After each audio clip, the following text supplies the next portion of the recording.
नमस्कार दोस्तों, आज हम एक ऐसे विषय पर बात करने वाले हैं जो हर एक सरकारी डिपार्टमेंट और गवर्नमेंट एजेंसी के काम करने के तरीके को तय करता है और टॉपिक का नाम है एडमिनिस्ट्रेटिव लॉ।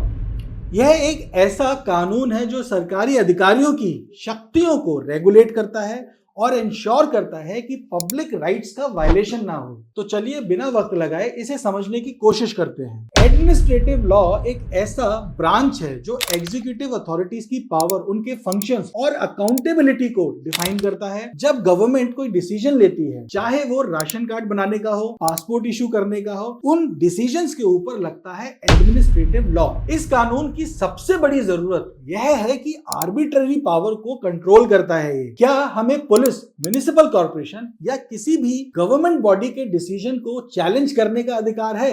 हाँ जी, ऐसा अधिकार हर एक व्यक्ति रखता है और ये एडमिनिस्ट्रेटिव लॉ ही होता है जो जुडिशियल रिव्यू और नेचुरल जस्टिस के प्रिंसिपल के माध्यम से गवर्नमेंट के एक्शंस को रेगुलेट करता है। तो एडमिनिस्ट्रेटिव लॉ के बेसिकली 3 प्रिंसिपल्स होते हैं। पहला है रूल ऑफ लॉ। इसका मतलब है कि हर एक व्यक्ति कानून के अंडर आता है, कोई भी व्यक्ति कानून से ऊपर नहीं है, मतलब कि लॉ सुप्रीम है। दूसरा प्रिंसिपल है नेचुरल जस्टिस, मतलब कि हर एक व्यक्ति को अपनी बात रखने का अधिकार है और किसी भी व्यक्ति को बिना सुने कोई भी अथॉरिटी डिसीजन पास नहीं कर सकती और साथ में कोई व्यक्ति अपने ही केस का जज नहीं बन सकता। मान लीजिए एक व्यक्ति है जो सरकारी अधिकारी है और एक ऐसा केस है जो उसी व्यक्ति के राइट्स को डिफाइन करता है, तो ऐसा व्यक्ति अपने राइट्स के ऊपर खुद ही डिसीजन पास नहीं कर सकता।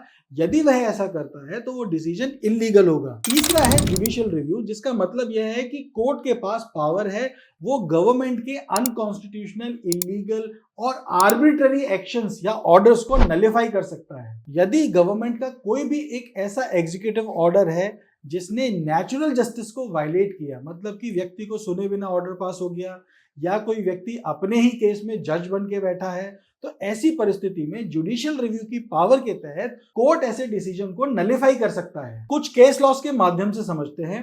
पहला है Vineet Narayan versus union of India. इस केस में सीबीआई द्वारा इंडिपेंडेंट इन्वेस्टिगेशन को इंश्योर करने के लिए गाइडलाइंस बनाई गई।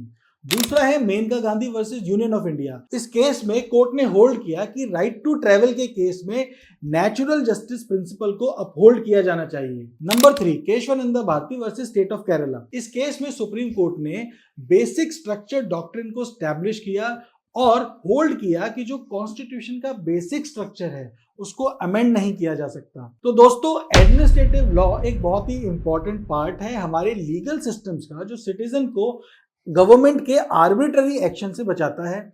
अगर आपको गवर्नमेंट की किसी भी डिसीजन पर सवाल उठाना हो तो एडमिनिस्ट्रेटिव लॉ के माध्यम से आपको सहारा मिलता है। अगर आपको यह वीडियो पसंद आया हो तो कमेंट में शेयर करना ना भूलें और ऐसी और लीगल एंड क्रिस्पी जानकारी के लिए चैनल को सब्सक्राइब करना ना भूलें। धन्यवाद।